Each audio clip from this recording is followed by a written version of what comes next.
안녕하세요. 건강프라임 김아련입니다.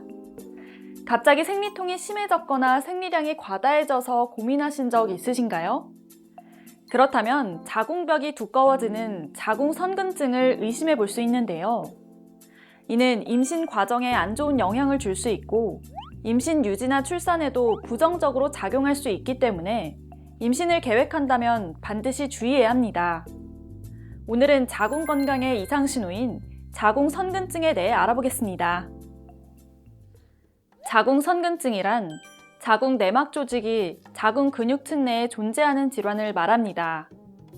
발병 원인은 아직 완전히 밝혀지지는 않았지만 내막 조직이 이동하여 생긴다는 설과 근육층 내에 새로운 내막 조직이 자라 생긴다는 설이 있습니다. 또 유전이나 바이러스에 의한 전이, 여성 호르몬의 불균형 등을 꼽을 수 있습니다. 자궁선근증의 증상은 보통 생리량이 증가하고 생리기간이 길어지는 것입니다. 또 생리기간 이외에 출혈이 생기는 부정출혈도 있을 수 있고 성교통이나 생리통이 심해질 수 있습니다. 증상은 보통 생리가 시작하기 1, 2주 전부터 나타나며 생리가 끝나고도 호전되지 않는 경우도 있습니다. 흔히 자궁근종이나 자궁내막증과 동반되는 경우도 많습니다. 그렇다면 자궁선근증이 주로 나타나는 특정한 사람들이 있는지 전문가에게 물어봤습니다.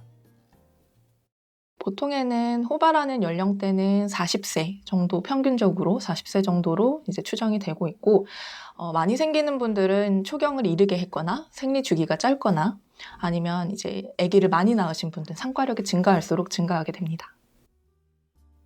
과거에는 30, 40대의 가임기 여성들에게 여성 질환이 빈번하게 나타났지만 최근에는 발병 연령이 점차 낮아지고 있는 추세입니다. 특히 자궁선근증은 생리가 오래 지속되고 출혈도 많이 생기기 때문에 일상생활에 불편함을 주는데요. 심해지면 빈혈로 인해 무기력하고 어지럽거나 두통 등의 증상이 생길 수 있고 수혈이 필요할 정도로 악화되기도 합니다.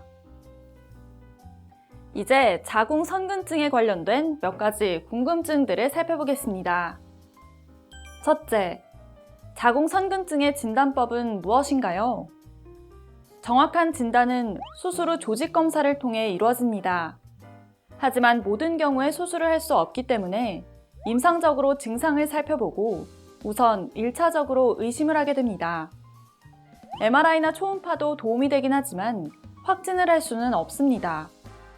그러나 대체적으로 자궁이 전체적으로 커져 있거나 임신이 아닌 상태에서 2차성 월경통이나 월경 과다 증세가 있다면 임상적으로 자궁선근증으로 진단합니다.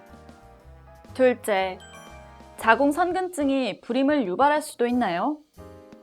자궁선근증만으로 불임과 관련이 있는 것은 아닙니다. 그러나 연구 결과에 따르면 자궁내막증과 동반된 경우 자궁내막의 염증세포 농도가 증가하게 되면 착상하기 어려운 환경이 될 수도 있다고 알려졌습니다. 또 자궁선근증으로 자궁이 비대해지면서 정자의 이동을 방해해 수정란이 착상하기까지 어려움을 겪을 수 있습니다. 셋째, 자궁선근증의 치료법은 무엇인가요? 자궁선근증의 치료법은 환자의 나이와 추후 임신 계획에 따라 달라지게 됩니다.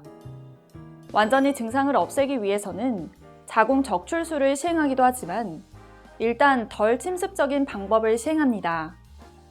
먼저 약물 치료는 비스테로이드 항염증제나 경구피임약, 그리고 프로게스테론 호르몬 제제 등을 사용할 수 있습니다. 임신 계획이 없는 경우는 자궁 내 피임 장치를 삽입하거나 자궁 혈관을 막는 색전술도 시도해 볼 수 있습니다. 그렇다면 자궁선근증이 임산부에게는 어떤 영향을 미치는지 전문가에게 물어봤습니다. 임산부에서 자궁선근증이 있으면 조기 유산이 증가된다고 알려져 있습니다. 그래서 자궁벽이 비유해지고 탄성이 증가해서 기능이 변화하게 돼서 임신의 유지가 조금 어려울 수 있다는 연구 결과가 있고, 또 이제 조기 분만이나 아니면 태아 성장 제한, 그리고 비정상 태위 같은 합병증도 증가한다고 알려져 있습니다. 보통 생리량이 많아져도 자연스러운 현상인 줄 오인하고 병원을 찾지 않다가 빈혈이 심해져서 응급실로 오는 경우가 종종 발생합니다. 그러나 이는 자궁선근증의 증상일 수도 있기 때문에 방치하지 말고 불편함이 느껴진다면 병원에서 적절한 치료를 받으시기 바랍니다. 지금까지 건강프라임 김아련이었습니다.